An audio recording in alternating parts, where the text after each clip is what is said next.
¿Qué tal? Buen día. A continuación explicaré las aportaciones de las lecturas de la unidad 4 en la materia de tópicos de economía internacional. Una de ellas trata sobre la actual pandemia del coronavirus, la cual nos ha mostrado distintos escenarios y que en ellos se ha puesto en evidencia el retroceso global en el que estamos actualmente sobre la acción de los bloques de integración regional en todo el mundo, revelando una crisis profunda dirigida a los procesos de integración que se venían dando a lo largo de los años y que se iniciaron finalmente en años pasados, donde las principales potencias han tenido la propensión a reforzar el nacionalismo y polarizar las sociedades. Esto ha dejado como resultado un obstáculo en el interés de avanzar hacia una integración de la política positiva, volviéndose en este campo uno de los déficits más importantes para esta iniciativa. Un ejemplo de ese esfuerzo para lograr este objetivo fue el Parlamento Latinoamericano y Caribeño, Parlatino, el cual fue creado en 1964 y se institucionalizó en 1987. Sin embargo, este Parlamento no ha mostrado ni influencia regulatoria supranacional ni capacidad de articulación política, tomando como referencia otro aspecto de la globalización y sobre la cual ha influenciado en el mundo. Esto ha tenido su reflejo en el flujo de capitales, de personas, de bienes y servicios, donde se ha mostrado un aumento en toda la región mundial, ¿no? Tanto para la inserción a pactos comerciales como para las políticas aperturistas de forma neoliberal. Sin embargo, la invasión del coronavirus trajo consigo una fuerza desestructurante que mueve toda la arquitectura de la globalización y cuyas consecuencias son impensadas. Por lo mismo, estas iniciativas agotan la demanda de interacción regional, donde se fundaron los nuevos paradigmas de articulación en un contexto global cruzado por dinámicas que han debilitado la globalización capitalista, pero también imponen aún más difíciles condiciones de sobrevivencia de los pueblos del sur. Todo esto ha traído como consecuencia en los años 2000 la integración regional en Latinoamérica, la cual cobró impulso como parte de una renovada agenda exterior de gobiernos progresistas, cuyas fortalezas provenían de la apertura de participación política, dando como resultado una movilización que va desde potencias altas hasta la inserción económica de sectores populares, configurando entonces una transición hacia regímenes más representativos en el mundo. En esta lectura nos explica, según Inglem, que las encuestas de opinión son importantes para el estudio de la integración regional, solamente si proporcionan evidencias acerca del grado de influencia de la ciudadanía sobre las acciones del gobierno. Finalmente, la condición de mayor vulnerabilidad derivada del escaso margen de maniobra fiscal con el que cuentan en general los estados latinoamericanos consideran el endeudamiento externo y un crecimiento económico estancado en los últimos años. Esto derivado de los efectos del COVID y que finalmente tengan una mayor repercusión en el tejido social y en el declive del multilateralismo económico, como instancia preferencial para la resolución de conflictos entre los países y la adopción de medidas unilaterales no cooperativas, lo que deja un mayor resentimiento entre estados que se traduce esto en políticas exteriores de corte más nacionalista. Los escenarios de fragmentación regional y un progresivo reemplazo del liderazgo mundial. Por lo tanto, el COVID-19 es un punto de inflexión para repensar algunas estructuras, dadas como fijas desde una posición periférica y por otra parte haciendo referencia a otras lecturas sobre la pérdida de la fuerza de la OMC. Esto no empezó con la elección de Donald Trump en Estados Unidos, sino con la incapacidad para liderar las negociaciones y lograr consensos dentro de este marco. Estas acciones se remontan hasta hace aproximadamente una década. En esta lectura, en la segunda lectura, nos intentan aclarar cuáles fueron los principios fundantes del Acuerdo General sobre Comercio y Aranceles, el llamado GATT, por sus siglas en inglés, el cual es un sistema multilateral fundado en los años 50 a los 80 y que asume la forma de tratados bilaterales de comercio. Esto es con la creación de la OMC en 1995. Al haber abarcado nuevos temas y presentarse como un foro de negociaciones que avanza a plazos razonables. Quizá podría haber puesto un límite de erosión de los tratados de libre comercio. Sin embargo, esto no sucedió, ya que en el siglo XIX las iniciativas de tratados de libre comercio de todo tipo se multiplicaron, al mismo tiempo que las negociaciones de la OMC. Esta organización quedó relegada a resolver las disputas comerciales que planteaban los países en el marco de la interpretación de lo negociado en la ronda uruguaya. Por lo tanto, el proceso de erosión por parte de los tratados de libre comercio no solo socavó el principio de no discriminación en materia arancelaria, sino que operó con una lógica devastadora en los nuevos temas incorporados en la OMC. Por ejemplo, como el de propiedad intelectual, el de servicios e inversiones. De este modo, los tratados de libre comercio y principalmente aquellos de tipo norte-sur pasaron a reflejar estas demandas, esquivando el freno temporal que había logrado las coaliciones de países en desarrollo con la OMC. Y a su vez lograban debilitar a las mismas.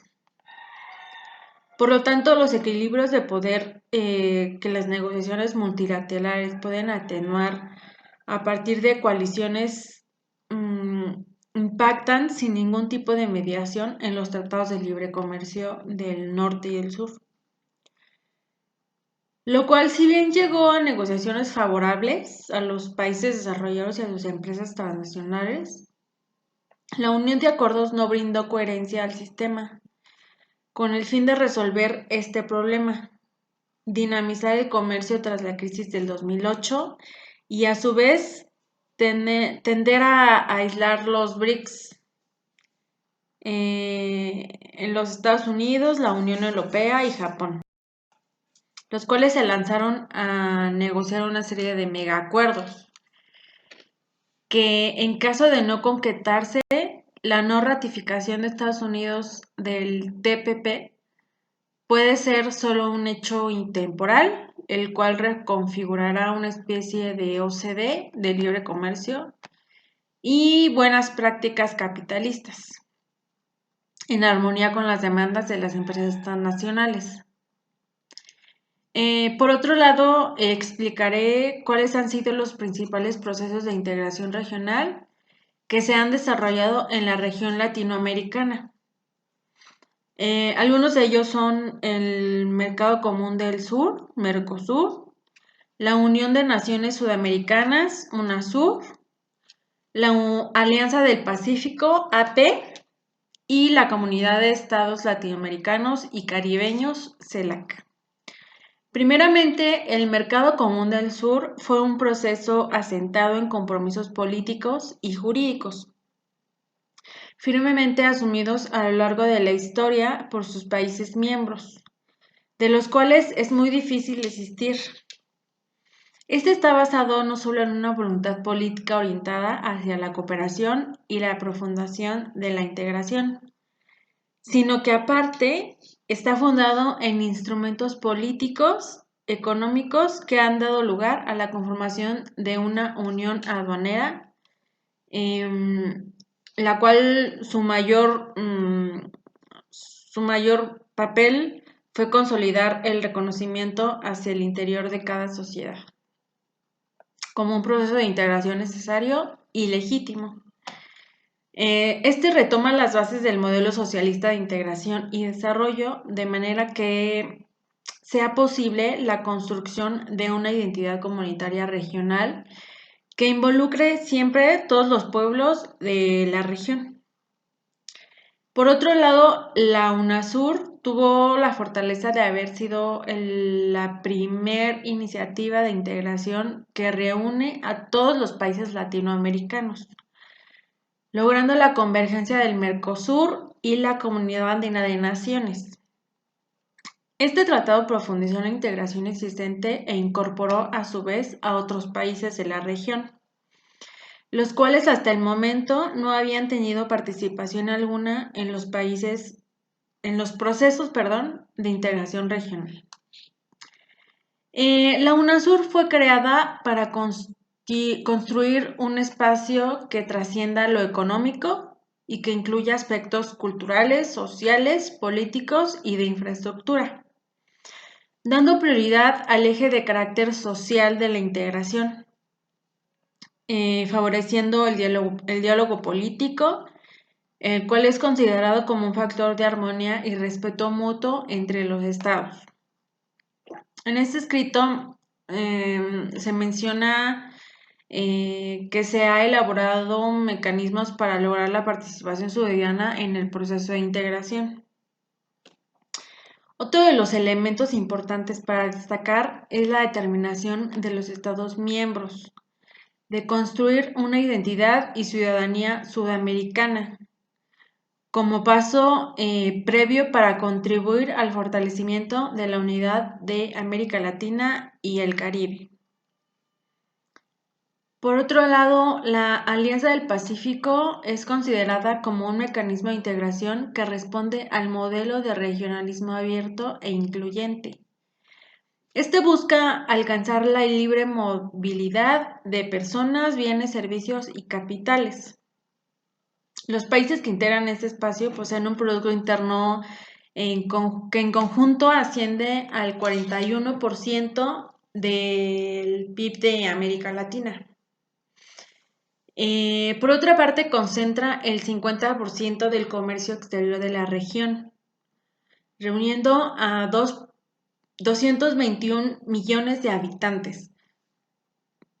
Atrae a 43 millones de turistas al año y el 41% de la inversión extranjera directa que recibe América. O sea, es un super tratado.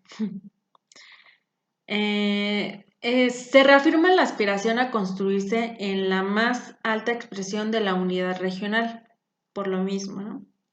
Sin suponerse duplicarse con otras experiencias o instituciones regionales o suprarregionales.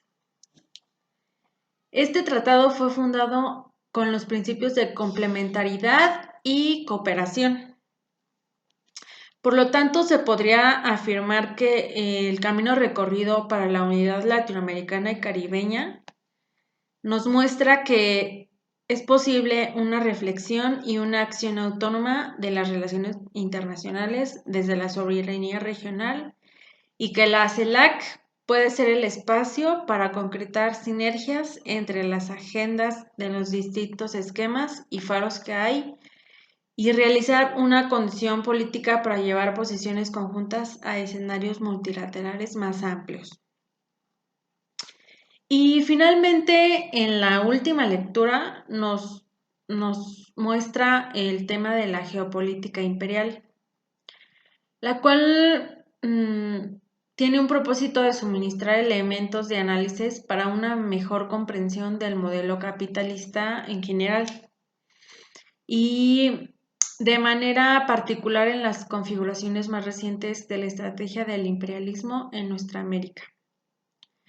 Esta investigación se divide en 3 partes. La primera toca el trasfondo de la hegemonía quebrada, donde se encuentran los textos que formulan propuestas de caracterización del capitalismo actual en el marco de la crisis actual que vivimos y que aproxima un análisis sobre la situación de la hegemonía imperialista, evidenciando su fractura y las dificultades que atraviesan los Estados Unidos para mantener su posición predominante, así como algunos de los rasgos de su estrategia de recuperación de posiciones perdidas. Más allá de los numerosos hechos que ilustran sobre el acontecer y la acción cotidiana de los Estados Unidos y de su política imperial, esta lectura trata sobre los factores que posibilitan un entendimiento en términos de una crisis hegemonía. En la segunda parte, las claves de la disputa, habla sobre las claves de la disputa de la reconfiguración geopolítica. Este análisis se traslada a la situación que vive en nuestra América con base en un presupuesto, que hay una lucha intensa por la recomposición del campo de fuerza en general, en la que el tiempo se evidencian las pretensiones de los Estados Unidos por una recomposición del campo político en general y una disposición geopolítica a su favor, la cual advierte la continuidad y la persistencia de proyectos contrarios a los intereses estadounidenses, que son presentados en los casos de Cuba, Venezuela y México. Toma como ejemplo esos países, los cuales se rigen en los estándares de los principios de la soberanía y la autodeterminación, y también se incorporan trabajos que analizan las estrategias más recientes del intervencionismo de los Estados Unidos en la región. También se abordan de manera particular procesos de militarización, de preparación de acciones militares orientadas a la desestabilización de Cuba, Venezuela, Nicaragua, y que erigen en amenaza para la paz regional. Y finalmente, en la tercera parte, se analiza a fondo Colombia sobre sus viejas y nuevas amenazas del intervencionismo militar. En este se estudia el lugar de Colombia en las estrategias de los Estados Unidos para la región dentro de la complejidad derivada de una guerra que no logra terminar y que es un proceso de paz incompleto que no termina de crecer, de nacer, ¿no? En este aspecto se muestra la importancia que tiene la definición de la trayectoria del proceso político en el análisis andino. En este sentido, se agregan los propósitos comunes de paz regional y de articularse con la estrategia intervencionista de los Estados Unidos y de la derecha transnacional. Generalmente los trabajos se ocupan de las implicaciones que tiene la llegada de las fuerzas especiales de la Fuerza de Asistencia de Seguridad, coordinadas con el Comando Sur de los Estados Unidos y probadas en Afganistán. En este contexto de la guerra contra las drogas y sobre el proceso de paz y la implementación del acuerdo firmado con las FARC-EP, también la acción de la situación de la región, perdón, y pues específicamente sobre Venezuela. Nos da evidencia de que se está a un frente inminente de peligro de guerra en la región.